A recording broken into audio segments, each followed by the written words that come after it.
poblaciones, porque él buscaba como todo joven, ese sueño de ser caballero y tener su doncella también. Entonces, fijémonos cómo esa memoria empieza a marcar en él. Y eso empieza a marcar en él en la medida en que esa memoria de la mamá lo lleva a entrar dentro de sí mismo.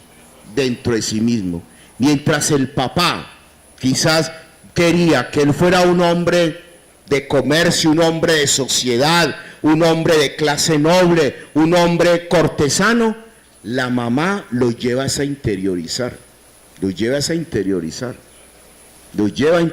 Eso me recuerda mucho el mito griego precisamente, que habla de la mujer que está en la casa y del hombre que está en la calle.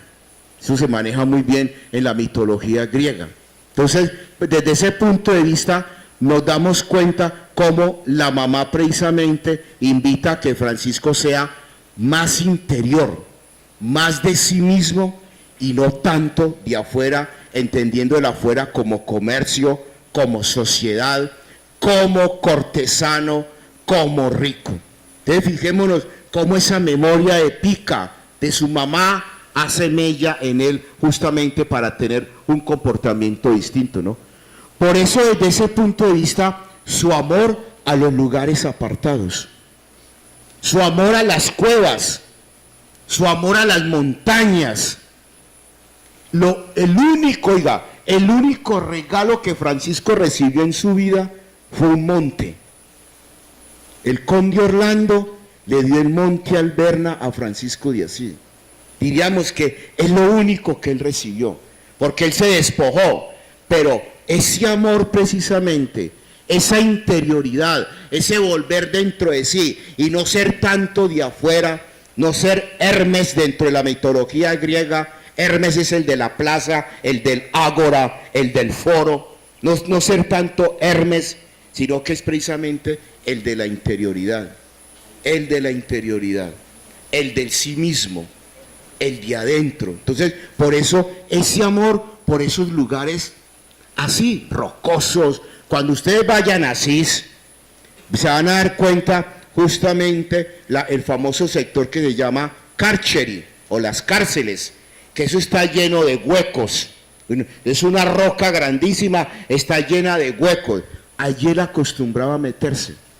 ¿Por qué? Justamente la búsqueda de sí mismo, la interioridad, la memoria de la mamá, que lo invita justamente a ser más reflexivo, más interiorizado, más de sí mismo, y no tanto a ser Hermes, que es el de la calle, el del ágora, el del foro.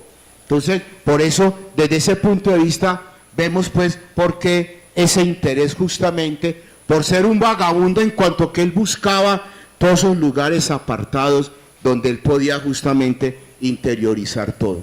Entonces, esa memoria del cuerpo lo llevaba a él justamente a buscar esos lugares. Y es allí donde, hablando de la memoria del cuerpo, a la manera de Merleau-Ponty, los pies hacen parte de esa memoria. Si nosotros en este momento nos pusiéramos de pronto a hacer el ejercicio parte por parte de nuestro cuerpo, cada parte nuestra tiene una memoria. Y los pies, las piernas, hacen parte de esa memoria. Yo puedo hacer memoria de mis pies de pronto en un paseo que hice al Picacho, de pronto en una caminada, en un senderismo que hice por el Parque Arví. Mire cómo hago yo memoria de mi cuerpo a partir de una descripción de un paseo, de un senderismo, de una bicicleta. Las piernas, los pies. Es allí donde Merleau-Ponty habla precisamente de esa memoria del cuerpo. Entonces, eso de ser vagabundo, de estar caminando, allí ya hay una memoria latente en Francisco de Asís. Y las piernas se convierten para él en esa memoria, que lo lleva a buscar, a transitar, a buscar esos lugares que precisamente lo interiorizan y lo llevan a una reflexión mucho más profunda, ¿no? Ahora bien, aquí ya es el hermano Francisco. Es decir, ¿cuándo se empieza a hablar del hermano Francisco? precisamente cuando él ya deja de ser ese hombre social, cuando ya deja de ser ese hombre cortesano, cuando deja de ser ese hombre del boato, de la fiesta, y cuando ya precisamente es otra cosa que marca su vida. Esa interioridad es lo que hace que se hable del hermano Francisco de Asís, esa interioridad, esa memoria de la mamá que lo lleva precisamente a interiorizar, es lo que hace de él justamente un hermano, el hermano de Asís. Ya no es el social, porque únicamente ya no pertenece a una clase, que ya no pertenece a una clase, ya no pertenece a una clase, es el hermano de todos, el hermano de todos. Y como se sienta a comer con un gran conde como lo hizo, también se sentaba en el piso a comer con un campesino. Es el hermano de todos, no es de una clase social. Entonces vemos la importancia entonces desde ese punto de vista, cómo justamente es el hermano Francisco, porque ya no es de una clase, ya no es de una clase. De pronto el Francisco era el de clase, ahora es el hermano Francisco, ya no es de una clase, ya es de todos. Entonces es un elemento muy importante. Por eso, desde ese punto de vista, siendo el hermano Francisco, ya hablamos entonces de esos primeros compañeros y de esa fraternidad que precisamente él comienza a organizar con esos primeros compañeros. Esos que fueron con él hombres de fiesta, de boato, de jolgorio, de carnaval, ahora son compañeros de ruta, ahora son hermanos que también quieren hacer el mismo caminar, el mismo sendero que Francisco de Asís ha iniciado. Entonces, por eso desde ese punto de vista es muy importante esos primeros hermanos que fueron compañeros de fiesta de él, esos primeros hermanos, para componer justamente esa fraternidad, que en un comienzo se llamó la fraternidad de los penitentes de Asís. Así se les llamó primero a los franciscanos. Yo no les llamaba franciscanos ni hermanos menores, sino penitentes de Asís. Fue el primer nombre que recibieron desde ese punto de vista, ¿no? Y esos hermanos, esos penitentes de Asís, pues un día van justamente a la curia romana ante el papa de esa época, precisamente ¿para qué? Para pedir aprobación de esa forma de vida. Esa forma de vida que ellos quieren vivir, esa fraternidad, eso que ellos quieren vivir a partir del Evangelio, porque Francisco no se inventó nada nuevo, él simplemente quiso vivir el Evangelio. La forma y vida del hermano menor es vivir el Santo Evangelio, en obediencia, cine propio y en castidad. Entonces, desde ese punto de vista, nos damos cuenta cómo el Evangelio es la pauta de vida de Francisco de Asís. Él no se inventó nada, él quiso vivir el Evangelio, y los demás vieron que ese loco de Asís como que era interesante y empezaron a seguirlo, pero él quiso simplemente vivir el Evangelio. Entonces, desde ese punto de vista, van ante el Papa, la curia romana, a que les apruebe esa forma de vida que está fundamentada en el Evangelio de Jesucristo. Entonces es allí donde precisamente comienza una forma de vida, y esa forma de vida es la vida itinerante, es la vida itinerante, y esa vida itinerante es la que los lleva a saludar, porque no están en las grandes abadías, no están en los monasterios, no están encerrados. El mundo es el convento de los franciscanos. Ese es el convento, el mundo. Entonces, desde ese punto de vista, no están encerrados, van por los caminos, encuentran a todo mundo, a todo hombre y a toda mujer, a toda criatura, y a todos y a todas saludan. El Señor te dé su paz. Que es un mensaje que hoy en día se traduce como ética de la hospitalidad. Martín Carvajo, que es otro franciscano que creo que también pasó por aquí hace unos años, Martín Carvajo, hace poco publicó un libro que se llama La Ética Global. Y en ese libro de la Ética Global, él trabaja el tema de la ética de la hospitalidad. Si hay una propuesta franciscana para el mundo de hoy, es una ética de la hospitalidad. ¿Y eso de dónde se deriva? Del saludo, el Señor te dé su paz. Cuando Francisco de Asís dice este saludo, es el saludo de un hombre desapropiado. Ese saludo es la expresión de alguien que no tiene poder. Una persona con poder como que no saluda. Y yo lo he vivido personalmente. Hay gente que tiene poder y en nuestras universidades sí que pasa eso. Sí que pasa esto. Aquellos que tienen poder como que no saludan. Entonces, el que saluda, Francisco de Asís, que saluda de esta forma, es una persona que está desapropiada. Decir el Señor te dé su paz es presentarse en una actitud de desapropiación. Yo te acojo sin prejuicios, yo te acojo sin presupuestos, yo te acojo sin esquemas, yo te acojo sin estereotipos. Por eso el análisis que Martín Carbajo hace de este saludo es la expresión de la ética de la hospitalidad. Este saludo es la expresión de la ética de la hospitalidad. Es el saludo de alguien que está desapropiado, desnudo, despojado, sin poder, sin poder. Entonces, fijémonos que decir este saludo, cuando los franciscanos de hábito lo empleamos en las cartas, paz y bien, por ejemplo, eso no es un simple cliché franciscano. Eso no es un simple cliché de una comunidad. Eso tiene un trasfondo muy grande. Cuando yo saludo de esta forma, me estoy presentando como alguien desapropiado, como alguien despojado, como alguien sin poder, sin poder. O sea que saludar para los franciscanos y franciscanas significa presentarme ante los demás sin poder. Ser un hermano. Ser un hermano. Eso es ser hermano. Eso es ser hermano. Entonces, por eso en Francisco de Asís, eso lo van a trabajar muy bien los pensadores franciscanos. Esta intuición franciscana, porque eso es una intuición, eso es algo de Francisco de Asís, eso es algo propio de él. Eso que es de él, lo van a conceptualizar los pensadores franciscanos. Entonces, es muy importante, por eso les decía al comienzo, si algo tiene un franciscano o una franciscana, es que saluda, es que saluda. Entonces, es como lo primero que nosotros debemos de hacer.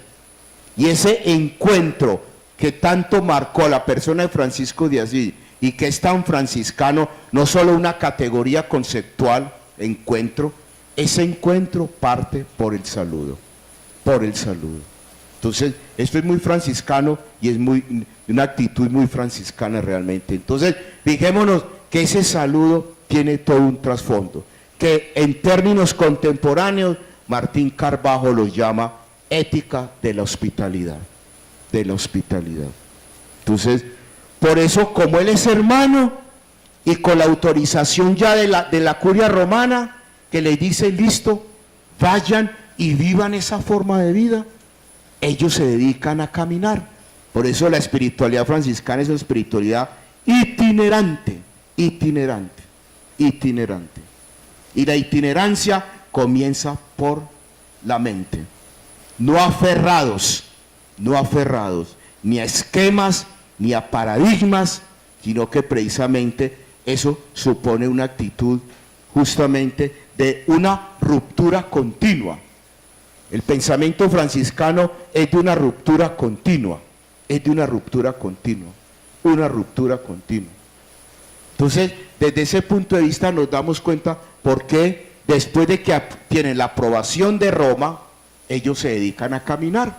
Francisco no quiso ser monje, nosotros los de hábito no somos monjes, nosotros no somos monjes, nosotros no vivimos en monasterios, nosotros no vivimos en abadías, entonces no somos monjes.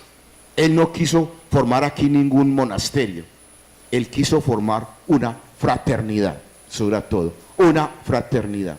Entonces, desde ese punto de vista, se dedican a saludar, a caminar por todas las partes y saludaban. Y ese saludo tiene toda esa profundidad que les acabo de decir. Por eso, desde ese punto de vista, salen a caminar. Y hasta salen de Italia. Y el tope, la máxima expresión de salida de Francisco de Asís, la máxima expresión del saludo, el Señor te dé su paz, fue cuando fue ante el califa en Egipto. Allí está la máxima expresión de lo que significa el Señor te dé su paz. Es la máxima expresión de ese saludo. Ir ante aquel que es completamente distinto de mí, diferente de mí, que piensa distinto de mí, que concibe el mundo de otra forma, que cree en Dios de otra manera, que lo celebra de otra forma. Ese es el tope del saludo, el Señor te dé su paz. Por eso el viaje a Egipto en Francisco de Asís es visto como la cumbre del Señor te dé su paz. Si ese saludo tuvo un tope, tuvo una realización plena, fue cuando Francisco se embarcó sin ningún interés a visitar al califa en Egipto. Mientras los ejércitos del Papa iban con espadas, con escudos, con guerreros a destruir a los musulmanes, Francisco se embarcó sencillamente y se fue para allá, sabiendo que eso le podía costar la muerte, porque iba a un grupo religioso completamente distinto y atacado por su iglesia católica. Por eso ese saludo, esa ética de la hospitalidad es la máxima expresión, está cuando él se fue a esta persona, a este califa, indicándonos con eso que justamente nuestro saludo franciscano tiene que ser para todos sin discriminación alguna, sin discriminación alguna. Entonces, fijémonos lo importante de esa memoria justamente en Francisco de Asís. Y esa memoria del cuerpo hace que justamente Francisco de Asís disponga su cuerpo despojado, desapropiado, desnudo, y se embarque, sabiendo que ese cuerpo podía ser destruido, aflechado, quemado por ese grupo que era siendo atacado por la Iglesia Católica. Entonces fíjese, ese cuerpo, cómo justamente ese cuerpo despojado, pobre, desapropiado, desnudo, se embarca. Entonces, ¿por qué? Porque justamente él está dando cumplimiento de que él es un hermano universal y que precisamente él es un hermano itinerante que saluda sin prejuicios a cualquiera. Entonces, por eso, desde ese punto de vista, todo esto, que es como tan bonito y tan especial, y uno diría, bueno, eso como que no está al alcance de nosotros, diríamos nosotros, todo eso, pues, tuvo una dificultad cuando todo esto que se llama movimiento franciscano, la Iglesia lo convierte en una orden. Por eso hablamos de la normalización. Todo esto que les acabo de decir es el movimiento franciscano, porque así se llamó primero el movimiento franciscano. Luego la Iglesia, dentro de ese afán de convertir herejes, dentro de ese afán de no permitir que grupos heréticos proliferaran en la época, estamos hablando de grupos como los cátaros, como los valdenses, como los albigenses, como los lombardos, todos esos grupos contestatarios que estaban en contra de la Iglesia del Papa. El Papa, para contrarrestar esa invasión herética, aprovecha muy bien órdenes como dominicos o los predicadores, franciscanos, carmelitas y agustinos, justamente para que se dediquen a predicar y así contrarrestar un poco esa fuerza de los herejes que se estaba organizando en la Edad Media. Entonces, por eso, tristemente, ese movimiento franciscano se convierte en una orden. Y al ser orden, ya allí hay un elemento que precisamente hace que eso termine con lo que era un movimiento franciscano, y es la normalización, es decir, el elemento jurídico. El elemento jurídico, el elemento de estar justamente dentro de unos cánones, hace que ese proyecto de vida de Francisco de Asís se pueda pervertir. Y así lo han visto muchos historiadores, cómo la Iglesia pervirtió el proyecto de Francisco de Asís. Cómo la Iglesia, al instituir la orden franciscana, pervirtió la inspiración de Francisco de Asís. Entonces, esto obedece a estudios muy interesantes que han hecho historiadores, que han hecho franciscanistas, ver precisamente cómo esa normalización, cómo ese pasar de movimiento a orden atentó contra el proyecto original de Francisco de Asís. Hay un libro muy interesante de un francés, Théophile de Bonnet, que se titula De la intuición a la institución. Y en ese libro de la intuición a la institución se ve claramente cómo la normalización, el paso del movimiento a la orden, en muchos aspectos destruyó, pervirtió el proyecto de Francisco de Asís. Entonces, desde ese punto de vista, los pensadores franciscanos, muchos de ellos, yo no digo todos, muchos de ellos marcaron una ruptura con la institución eclesial. Y mucho del pensamiento franciscano es un pensamiento contestatario, porque justamente estos pensadores franciscanos no quisieron perder la idea original de Francisco de Asís. No se dejaron dañar, por más que estaban dentro de la iglesia como franciscanos, intelectualmente no se dejaron dañar del proyecto original de Francisco. Por eso muchos de estos pensadores fueron, sí, o siguen siendo incluso mal vistos. De todo ese gentío que yo les dije ahora, el único santo es San Buenaventura. No hay más, es el único. Y San Buenaventura fue cardenal y fue obispo, o sea que en cierta forma San Buenaventura perteneció a la institución de la iglesia. Entonces, desde ese punto de vista, estos pensadores marcaron distancia con la iglesia y algunos ruptura, como Guillermo de Ockham. Guillermo de Ockham murió en el exilio, fue exiliado, murió en el exilio. Entonces, muchos marcaron ruptura con la institución eclesial porque no quisieron perder la idea original de Francisco de Asís, que estaba fundamentada en el Evangelio. Y no quisieron renunciar al proyecto original de Francisco de Asís. O sea que el pensamiento franciscano, en muchos aspectos, es un pensamiento contestatario. Es un pensamiento de ruptura. Es un pensamiento que dentro de una institución marca distancia. Que dentro de una institución se presenta con enfoques distintos. Entonces, eso hay que decirlo. Y estos autores que hacen parte de lo que llamamos la escuela franciscana, muchos de ellos precisamente se les ve claramente su línea de ruptura, su línea de conservar la idea original de Francisco de Asís, y aunque sea intelectualmente, la defienden. Están dentro de la institución eclesial, sin embargo, defienden esa idea original de Francisco de Asís.